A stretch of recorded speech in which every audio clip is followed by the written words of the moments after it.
Auzubillahiminash-shaytanir-rajim. Bismillahir-rahmanir-rahim.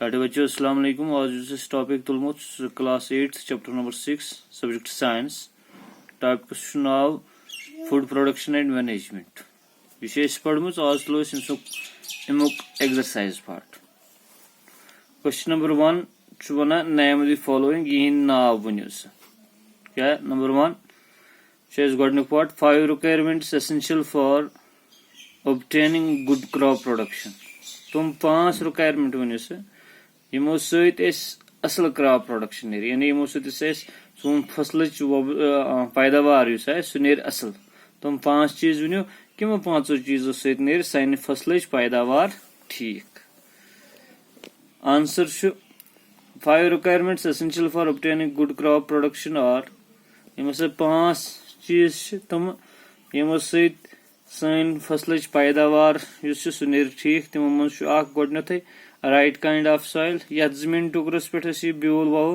यह ग ठीक यह बंजर आह यह जरखेज तमाम तुम फैसिलिटीज अकिस जमीन टुकरस गसन सपोज अत ग आब फैसिलिटी अत ग शूल यह ग असल पोर्मुत गुड क्वालिटी ऑफ सीड्स ब्यूल वो सह ग ठीक required amount of water आबहन त वातन यीज आबहन अत जरूरत आए सह गस वातन protection from weeds and pests अस पे अमुत ख्याल थवन कि अत गस कश खसन कह अत गस किम क्रूल खिन कह तुम चीज 5 requirement question B part 2 question number 2 types of फर्टिलाइजरन दोन हुंद नाव वनिस 2 टाइप्स ऑफ फर्टिलाइजर्स आर एक NPK फर्टिलाइजर तो ब्या गई यूरिया NPK गई nitrogen potassium nitrogen phosphorus and potassium ये DAP वन urea Yama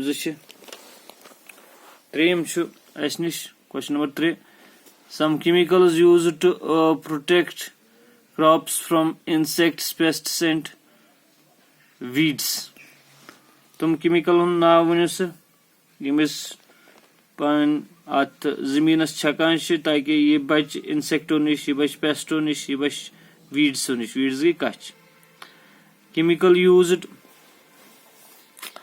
chemicals used to protect crops from insects pests and weeds तुम केमिकल्स यम छकान पन्निस अत जमीन टुकरस इंसेक्टों निश बेमारियों निश बचने खतर हाँ पेस्ट या वीड्स कश दवा निश बचने खतर कश खसन निश बचने खतर तुम इंसेक्टिसाइड्स मज मैथिलोन डाइमिक्रॉन पॉलिथियन बे गई पेस्टिसाइड्स इथे कना कश दवा छकान 2,4-D या सिमेजीन छकान यह कश दवा question number 4 some animal products नाव वनिस तमो मज लिखो कि एनिमल प्रोडक्ट्स में लिखम एग कॉकर दिवान मीट चारवाई दिवान सिल्क वार्म दिवान मिल्क गाव दिवान हनी शहद की मक्खियाँ देती हैं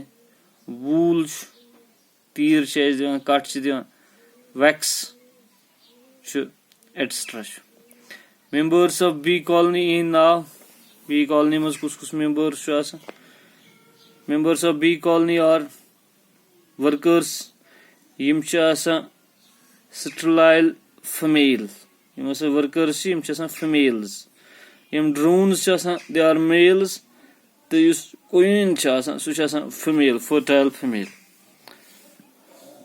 now fill in the blanks khali jay yim pur kari a dish is used to remove weeds from the soil कश नबर कड़ान तथ चीज़ क्या तथ ट्रवल या खुरपा कश कड़ान जमीन मज एडेज dish is used to travel the soil by breaking the lumps of soil after preliminary ploughing गोडे तुलान तुलान बड़ बड़ पल वथान तो सह फटरावन खतर क्या चीज यूज कर तथ प्लग यूज कर अलबाई यूज कर खरीफ crops Kharif crops are sown during the months of Kharif crop. India is the season crop. Karkar is crop pavun, tum the season is. That's much of Kharif, Yak Rabi. It's one of Kharif crops, you must wavna kathreats. You must wavna June to July. The Azkal Chesium Patlana, Yane September, October, Lano Ishi Fossil.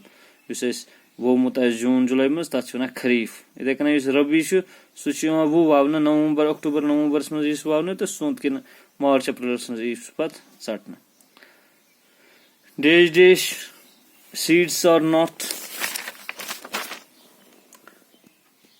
sown directly into the soil. Seeds directly soil paddy and vegetables. Yes, paddy and vegetables seeds are not directly sown into the soil. Directly came. Rabi crops are harvested during the months of Rabi crops. It's a crop season. Kharif, Rabi. Kharif crop go uses June, July mas wawan shit az kallono. The Rabi crop uses October, November months. The yellow is inshallah March, April months. So Kharif crops are harvested during the months of March and April. The practice of taking the seedlings from the nursery to the main field is known as practice. Yatmans is seedlings, yani lakat kul is neva nursery pet lagan chase bean jain. Tat keshivana, that's not transplanting. Suppose transplanting in Salvan Buto is Bull Wava Thinide Mas, Dam Bull, Pachil Sudam Gasan board pan, match or sugasan, so she is Patulan, so she is Lagapat Ziminas, Pans Kunalasan, Shekunalasan, Dakunalasan, so should Dan Kunal and Dan Kunal Aikisat Bull, so she timbapat a bedda current, they are Thinode Thisonasha, Tatwava, the Patsunua, the Chaka, Akila Kasanshu, Patsutuna, Lagan should be enjoyed, the Chuna transplanting. Yash Hawk, Yang Tomato Kul, Yang Gomarsangan Kul. Imches Baba Ekija Exloctis Chamna 6 months, Pachesium Partava, Skadayum, Patlaga Bay and Chamna Tachuna transplanting. Now, Gakshu pearls are used in jewelry was used. Honey use that contains dish water and sugar with minerals. Honey use that contains 17% of water and 78% sugar with minerals. The hen houses are called hens rosa. Timan coops or pens. Coop or pen. Mora and Jafarabadi are well-known breeds. Mora, the Jafarabadi, yimchi well-known breeds of buffaloes. Motion hind well-known breeds. Buffaloes. As Parvais Yuti, inshallah, big chapters Parvais. Question number 4. So Parvais big chapters. बाकी बस